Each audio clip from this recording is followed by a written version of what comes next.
Hello student, chemistry की online class में आपका स्वागत है। आज का हमारा टॉपिक है केमिस्ट्री की प्रश्न बैंक के लेसन नंबर 40 जैव अणु से क्वेश्चन नंबर 4 को समझना। तो चलिए शुरू करते हैं। तो प्रोटीन का वर्गीकरण करते हुए इसके जैविक महत्व पर प्रकाश डालिए। तो प्रोटीन का वर्गीकरण करते हुए इसके जैविक महत्व पर प्रकाश डालिए। 3 नंबर के हिसाब से क्वेश्चन बहुत बड़ा हो जाता है, ठीक है। तो इसके लिए आप एक सॉल्यूशन है कि आप क्या करिए, ये वाला वर्गीकरण कर दीजिए। अगर ये क्वेश्चन 7 में आता है तो सिर्फ इतना वर्गीकरण कर दीजिए कि प्रोटीन 3 प्रकार के होते हैं, सरल प्रोटीन, संयुग्मी प्रोटीन, व्युत्पन्न प्रोटीन, और इसके बारे में लिख दीजिए।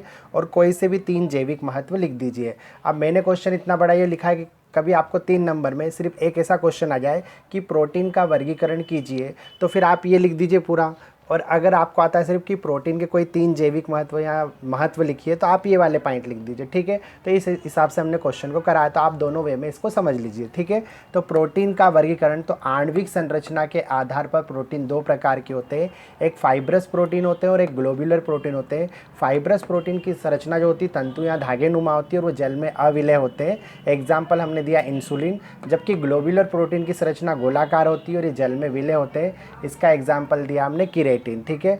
अगला देखते हैं जल अपघटन के आधार पर प्रोटीन के प्रकार। तो जल अपघटन के आधार पर प्रोटीन 3 प्रकार के होते हैं। सरल प्रोटीन, ये प्रोटीन केवल अमीनो अम्ल के ही बने होते हैं, अमीनो अम्ल के अलावा इनमें कोई सा भी ग्रुप नहीं पाया जाता है, ठीक है। उदाहरण हमने दिया एल्बुमिन।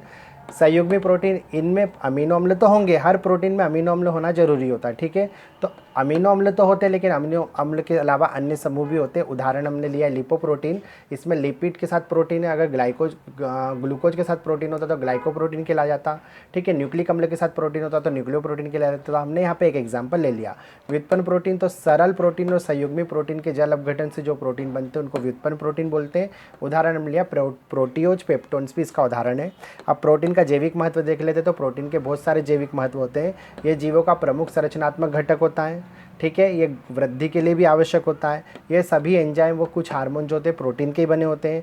रक्त प्रोटीन हीमोग्लोबिन ऑक्सीजन का संवहन करता है। ऐसा एक पेशी में भी प्रोटीन होता है मायोग्लोबिन, जो ऑक्सीजन को क्या करता है, स्टोर करके रखता है।